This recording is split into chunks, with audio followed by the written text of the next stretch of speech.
accounting ang language ng business, kailangan maintindihan din natin ang basic principle sa business. So, pag-uusapan natin ngayon ang mga iba't ibang uri ng business. So, yung una ay service business. Ano ba yung service business?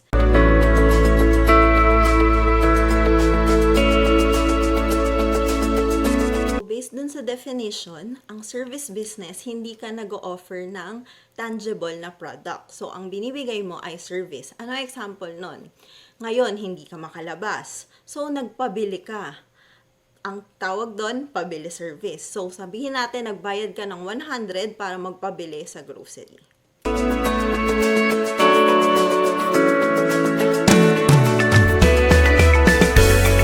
Pangalawa naman ay merchandising business. Anong example nun? Kunyari, bumili ka ng alcohol. Bumili ka ng alcohol, nabili mo to sa halagang 100 pesos. Tapos, binenta mo ng 1,000 pesos.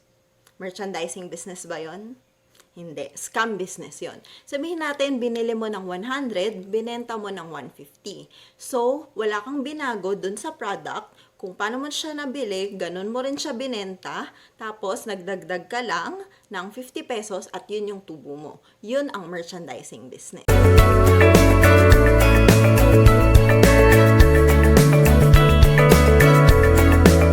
Pangatlo naman ay manufacturing business. Ano pinagkaiba niya sa merchandising business? Example, itong face mask.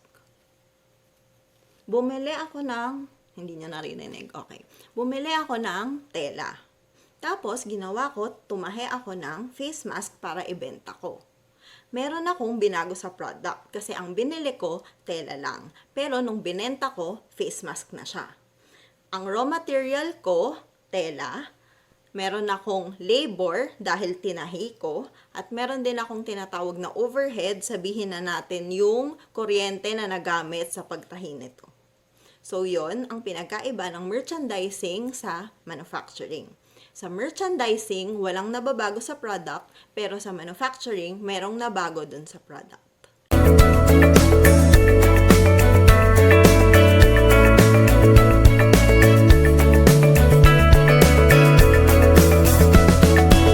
Kapag sole proprietorship ang business, isa ka lang na may-ari.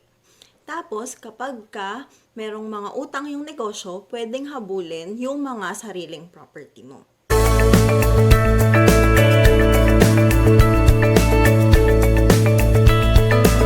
Kapag partnership naman, 2 or more ang may-ari ng negosyo.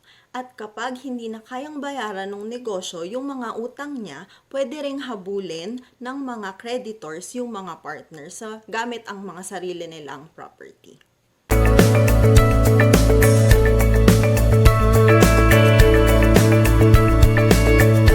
Pangatlo naman ay ang corporation. So, ang corporation, unlimited yung mga may-ari nun. Halimbawa, kagaya ko, may-ari ako ng Jollibee, ng SM, ng Ayala.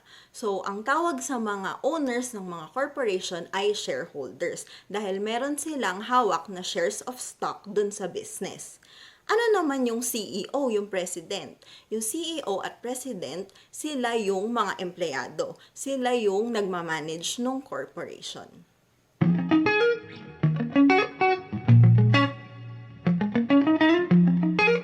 Yun ang types at forms ng businesses. Pag may tanong kayo ulit, let me know.